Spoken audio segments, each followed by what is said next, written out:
Sodor. At Maron Station, James saw Emily collecting passengers. James wanted to tell Emily all about his special. He steamed to a stop. Hello, Emily. I'm taking Farmer McColl's sheep and his dog Katie to the fairground. I'm going to have my photograph taken for the front page of the daily newspaper. Emily gasped.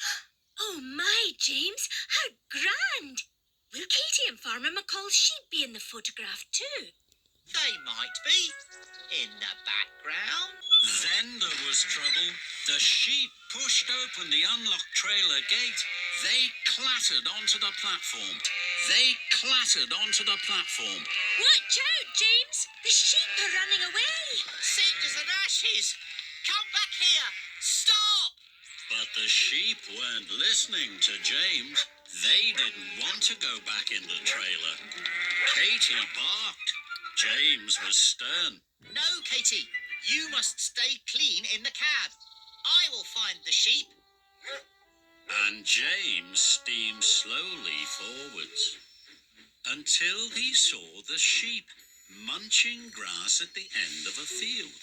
The fastest track to the end of the field is wet and muddy. I shall take the long track there and stay clean for the photographer. James was pleased with his plan, so he chuffed carefully away on the very long track. He puffed up just as the last sheep was moving away. Bother!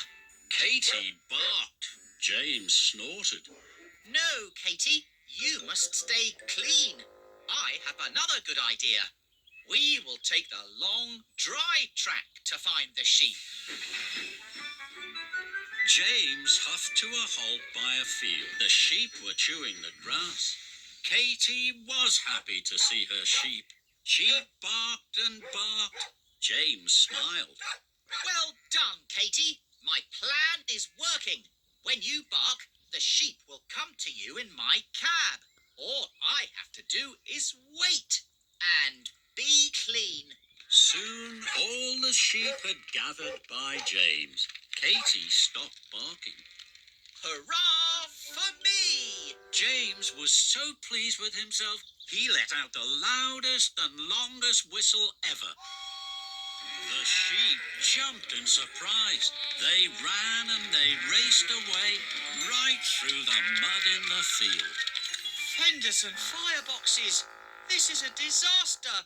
I promised I would keep the sheep clean, and now they are dirty.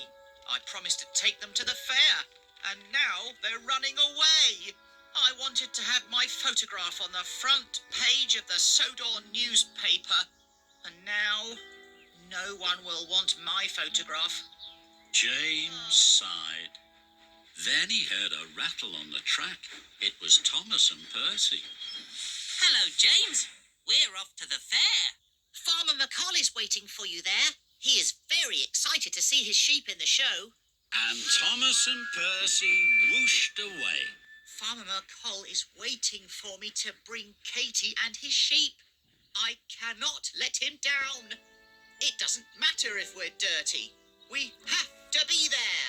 Katie barked. She could see the sheep running away to the farm. Run and round up your sheep, Katie. I will whoosh down the muddy track to meet you by the farm. So James's driver let Katie go, and James whooshed like the wind down the muddy, wet track. Soon, James was no longer James the bright red engine. He was James the muddy, messy one. But James didn't mind. James pulled up to Farmer McColl's halt. Katie and the sheep were waiting for him. They were covered in mud, but James didn't mind. All aboard for the fair!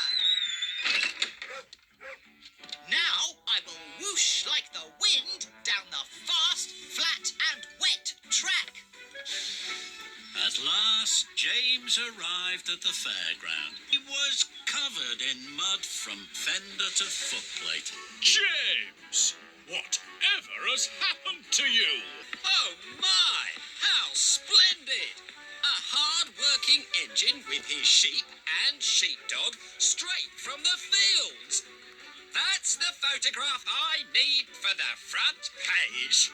James beamed from buffer to buffer. So a very muddy James had his photograph taken with Katie the muddy sheepdog, Farmer McCall the fat controller, and lots of muddy sheep. James had never been happier to be the dirtiest engine on Sodor.